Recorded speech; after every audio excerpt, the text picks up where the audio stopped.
حضرت عرفہ بن ربی حضور کے غلام ہے، وہ روایت کرتے ہیں، کہتے ہیں جب جبلہ اہم کے خلاف ہم لڑنے گئے تو روم کی فوجیں بھی تھی اور عرب کے دیگر قبائل کی فوجیں بھی. کہتے ہیں ہمارے سپہ سالار کا نام حضرت خالد بن ولید تھا، معمولی آدمی نہیں جسے نبی پاک نے فرمایا یہ اللہ کی تلوار ہے، سیف اللہ. خالد بن ولید سپہ سالار تھے، لیکن کہتے ہیں کہ ہم نے ذرا سا حملہ کیا تو انہوں نے اتنی سخت ہم پر مزاحمت کی کہ مسلمان کہنے لگے آج بچ کے نہیں جائیں گے. کہتے ہیں ہم سارے حضرت خالد بن ولید کے قریب گئے. یہ کوئی ہم نے نہیں حوالہ لکھا، یہ تاریخ اسلام، ان کو سارے مسالک پڑھتے ہیں. کہا حضرت خالد بن ولید سے کہ حضور مسئلہ کیا ہے، کسی جنگ میں پیچھے نہیں اٹھے، آج کیا ہوا؟ جناب خالد بن ولید کہنے لگے میری ٹوپی گھر رہ گئی ہے. میری کوئی نہیں سمجھ آئی آپ کو؟ میری تو نے کہا حضرت صاحب ٹوپی ہم سے لے لیں. کہنے لگے وہ والی نہیں، میرے والی رہ گئی ہے. کہا ٹوپی کا جنگ سے کیا مطلب ہوا، تلوار سے کیا مطلب ہوا؟ تو آپ فرمانے لگے میں نے اپنی ٹوپی میں نبی پاک کے 3 بال مبارک سیے ہوئے ہیں، 3 منہ مبارک. امت غور کرے اس بات پر، 3 منہ مبارک ٹوپی کے اندر سیے ہوئے. فرمانے لگے تلواریں تو سب کے پاس ہیں، مجھ سے بہادر بہادر سیانے بندے بھی ہیں، پر جب میں حضور کے منہ مبارک سر پہ رکھ کے میدان میں نکلتا ہوں تو فرمایا پھر اللہ مجھے ہر میدان میں کامیابیاں عطا فرماتا ہے. یہ نظریہ دیکھو، عقیدہ دیکھو، تبرک کی کوئی نہیں، برکت کی کوئی نہیں. کہاں بیٹھ کے دین پڑھا ہے؟ یا ہمیں سمجھا لو یا پھر ہم سے ایک کام ضرور کرو بھائی، ایک طرف تو آؤ نا. حضرت خالد بن ولید کہنے لگے ٹوپی رہ گئی ہے. صحابہ دلیری دینے لگے کچھ نہیں ہوتا، قربان جائیں. حضرت ابو عبادہ بن جراح کہتا ہے میں مدینے میں سویا ہوا تھا تو نبی پاک مجھے خواب میں ملے. حضور نے فرمایا میرے خالد کے گرد فوجیں چڑھ گئیں، تو یہاں سویا ہوا ہے، اٹھ پکڑ بندے چل پہنچ میدان میں. کہتے ہیں میں نے، حضرت ابو عبادہ بن جراح کہتے ہیں میں صبح اٹھتے ہی میں نے لشکر تیار کیے، گھوڑے دوڑائے، مدد کے لیے نکلے. جب ہم رستے میں جا رہے تھے تو ایک ہمیں نوجوان ملا گھوڑے پہ، سر پٹ گھوڑا دوڑا رہا ہے اور بڑی اس کی تیزی ہے. کہتے ہم نے آواز دی تو اس نے اور تیز کر دیا. حضرت خالد بن ولید کے میدان کے قریب پہنچ گیا. کہتے میں نے 2 سپاہی دوڑائے، میں نے جا کے کہا اسے روکو، کون ہے؟ کہتے ہیں جب ہم قریب گئے نا تو اس نے کہا پیچھے ہٹ جاؤ، قریب نہ آنا. کہتے ہم نے کہا تو کون ہے؟ کہنے لگے میں حضرت خالد بن ولید کی زوجہ ہوں، میں ان کی اہلیہ ہوں. تو کہا آپ کدھر جا رہی ہیں؟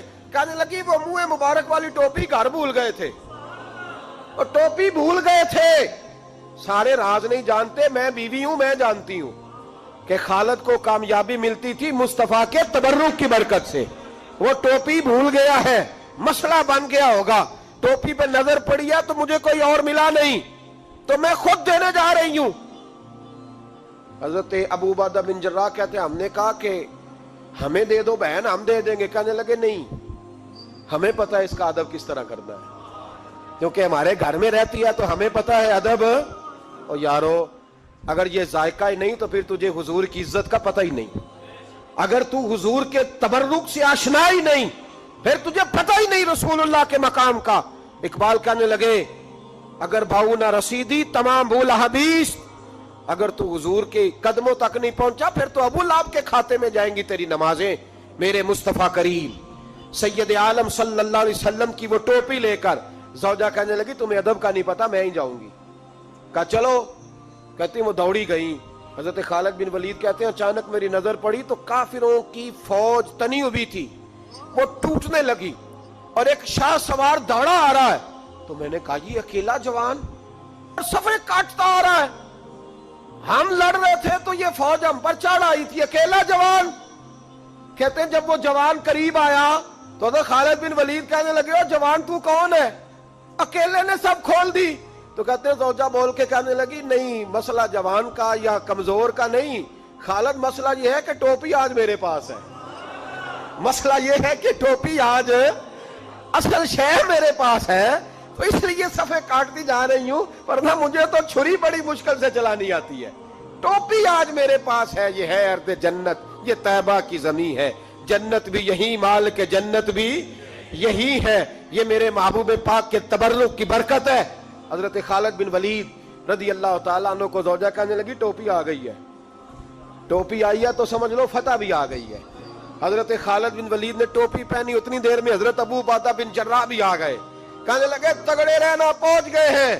تو حضرت خالد بن ولید کہنے لگے نام بھی پہنچتے تو خیر تھی، اب مصطفیٰ کے بال مبارک پہنچ گئے، اب حضور کے منہ مبارک ہے۔ او بھائیو یہ تبرک حضور جہاں رکے، صحیح بخاری، صحیح بخاری، صحیح بخاری حوالہ میرے ذمے۔ تو مسجد نبی کی دیوار نہیں نہ چومنے دیتا، تو حضرت حلیمہ کے گھر کا بوسہ نہیں نہ لینے دیتا۔ صحیح بخاری۔ حضرت عبداللہ ابن عمر مدینے کے مفتی، جنہیں میرے نبی پاک نے فرمایا راجل صالح، یہ نیک آدمی ہے، وہ جب جاتے تھے نا بیت اللہ شریف مکہ معظمہ، تو وہ جگہ ڈھونڈ ڈھونڈ کے نماز پڑھتے تھے جہاں میرے نبی نے نماز پڑھی ہے۔ سارا بیت اللہ حرم نہیں، لیکن وہ جگہ ڈھونڈ ڈھونڈ کے جہاں میرے رسول نے نماز پڑھی ہے، حضور نے جہاں نماز پڑھی۔ بھائیو اگر حضور علیہ السلام کے قدموں کی مٹی سے پیار ہوگا تبھی تو مصطفیٰ سے ہوگا، لیکن یہاں یہ ظلم ہے امت کے ساتھ، یہ زیادتی ہے۔ میں کہتا ہوں کہ یہاں ہمیں بتاؤ ان حدیثوں کا کیا ترجمہ کریں، قرآن مجید کی ان آیات کا کیا ترجمہ۔ حضرت ام سلمہ حضور کی زوجہ ہیں، بخاری مسلم، ان کے پاس حضور کا ایک بال مبارک تھا، چاندی کی ڈیبیا میں بند کر کے رکھا ہوا تھا۔ جو لا علاج مریض ہوتا وہ حضرت ام سلمہ کے پاس لایا جاتا، وہ کہتی پیالے میں تھوڑا پانی لاؤ، پیالے میں پانی آتا تو وہ منہ مبارک کو پیالے میں ذرا بھگو دیتی، کہتی لو پی لو، اللہ شفا عطا کر دے گا۔ لا علاج۔ حضرت انس بن مالک 10 سال حضور کی نوکری کی، لوگ پوچھتے انس کیا کمایا ہے، کہنے لگے جو کمایا ہے وہ صندوق میں بند کر کے رکھا ہے۔ 10 سال نوکری کی نبی پاک، جو کمایا بند کر کے، انتقال کا وقت آیا تو حضرت ثابت بنانی کو بلایا، آپ کے شاگرد تھے، کہنے لگے جب بکسا کھول کے لا، کھول کے لائے تو ایک ڈبیا نکلی، فرمایا اسے بھی کھول، جب اسے بھی کھولا ایک منہ مبارک نکلا۔ کل زندگی کی کمائی، نبی پاک کا اقبال مبارک، کہا اس کا کیا کرنا ہے، فرمانے لگے جب مر جاؤں نا غسل دے کے تو میری منہ کھول کے زبان کے نیچے رکھ دینا۔ حضور اس کا کیا فائدہ، فرمایا جب فرشتے حساب لینے آئیں گے من ربو کا بولیں گے، پہلا لفظ کہنے کے لیے منہ کھولوں گا تو سامنے حضور کا منہ مبارک ہوگا۔ پسے مردن فرشتوں نے جو تلاشی لی تو کیا نکلا، فقط ایک دل کے گوشے سے خیال مصطفیٰ نکلا۔ اور میرے اعلیٰ حضرت مشورہ دیتے ہیں، کہتے ہیں لحد میں عشق رخ شاہ کا داغ لے کے چلے، ہم نے اندھیری رات سنی تھی چراغ لے کے چلے،